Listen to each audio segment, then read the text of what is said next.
Dobar dan, danas ćemo vam predstaviti jedan stan za najam. Stan se nalazi u naselju Čengić Vila, pozicioniran je na 4. spratu i kvadrature je 59 metara kvadratnih plus balkon. Trenutno se nalazimo u dnevnom boravku i trpezariji.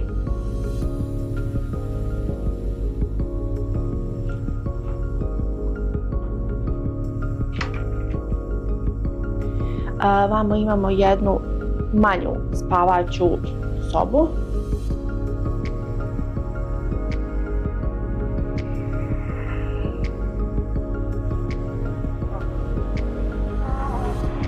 Te balkon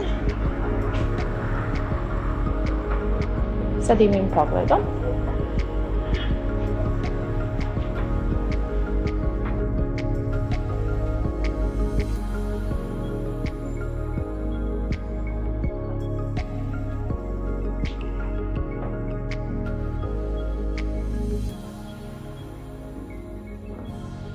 Ovdje nam je hodnik sa ugradbenim plakarima, a sa lijeve strane nam je kuhinja.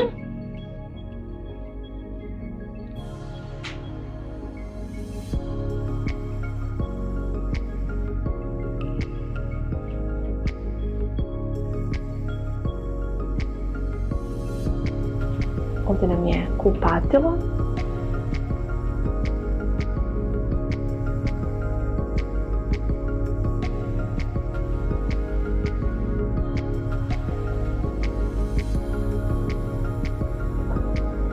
I spavaća soba.